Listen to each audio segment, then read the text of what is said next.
yourself and all mankind.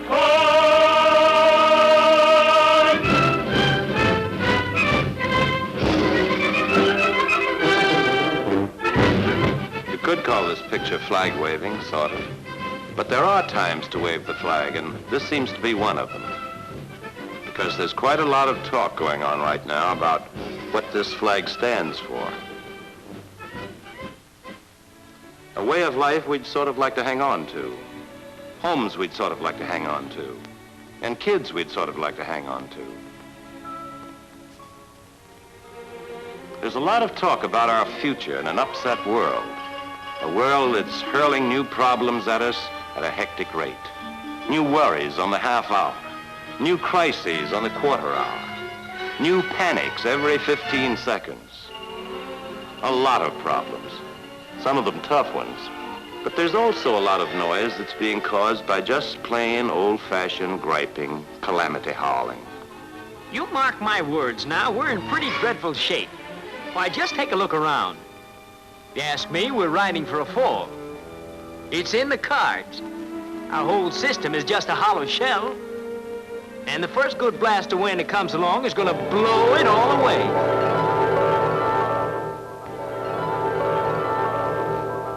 Many civilizations have fallen down. The world is dotted with remnants of forgotten nations that weren't strong enough to stand up against the storms. These civilizations all collapsed because they were founded on a faulty idea. The idea that the individual man had nothing to live for. No stake in his government, no dignity, no hope.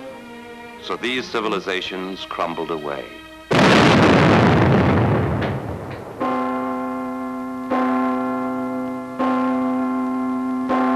That's why the planners of our nation took great pains to make certain this would never happen to us. This they did in the city of Philadelphia on July the 4th in the year 1776. They drew up a blueprint that startled the world. We hold these truths to be self-evident, that all men are created equal, that they are endowed by their Creator with certain unalienable rights, but among these are life, liberty, and the pursuit of happiness.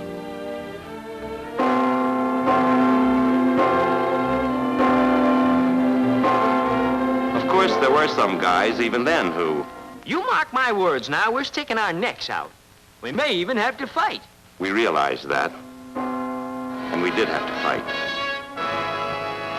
We fought for 6 years before we made our point to the world that we, the American people, were going to run our own country.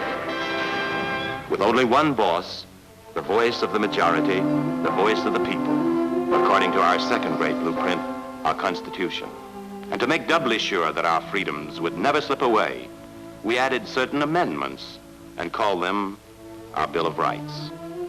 To every one of us, these rights were guaranteed. The right to open our mouths and speak whatever thoughts we pleased. The right to print in big, bold type whatever thoughts we pleased.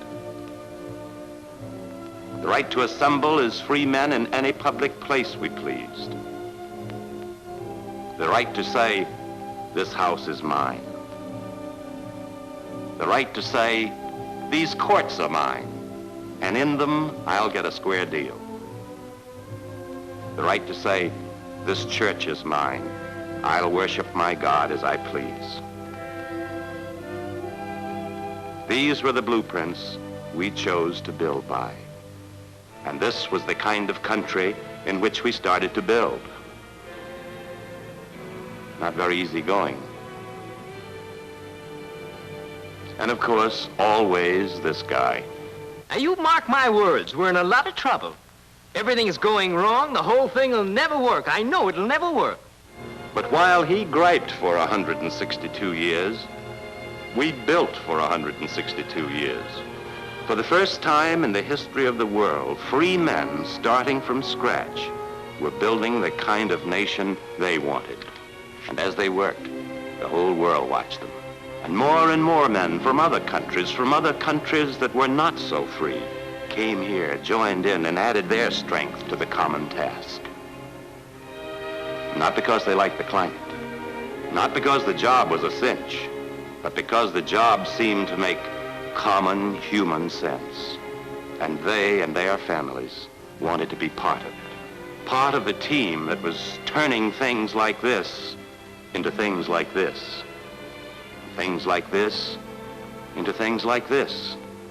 Things like this into things like this. We kept on building, changing the face of a continent. And whenever the rights of these free people have been threatened,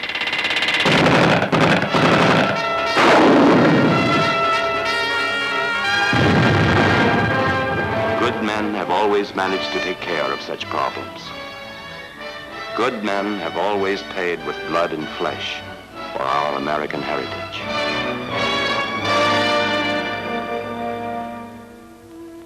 It's still ours today. All of the 3,022,387 square miles of it. Still ours to come and go in as we please.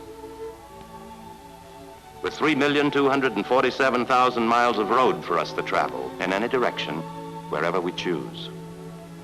With some sights to see that can't be seen in any other country.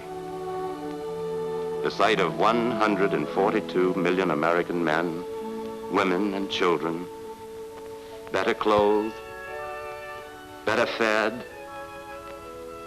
in better health, and facing the future with more security, more hope than any other 142 million people on Earth.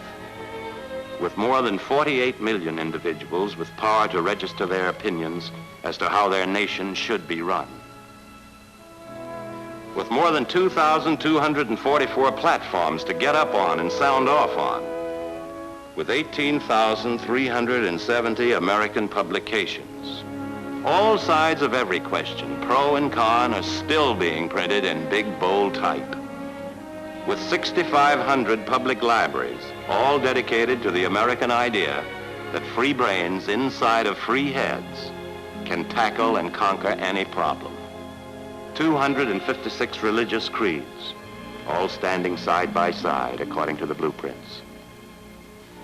With 166,068 American schools. Schools that are managing to tell more truth, bring more enlightenment to more free kids than any other system of schools that has ever existed on the face of this earth. And none of the pupils doing the goose step. If we can't make the grade here, no people ever can.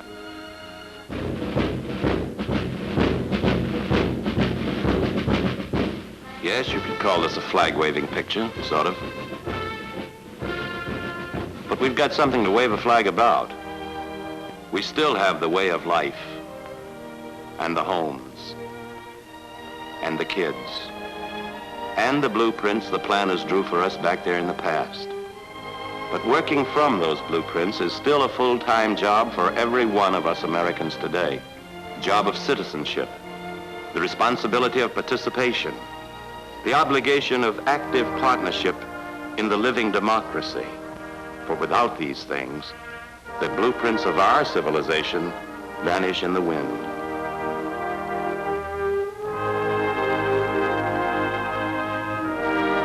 With them, we build a house of freedom for all humanity. This is our freedom pledge.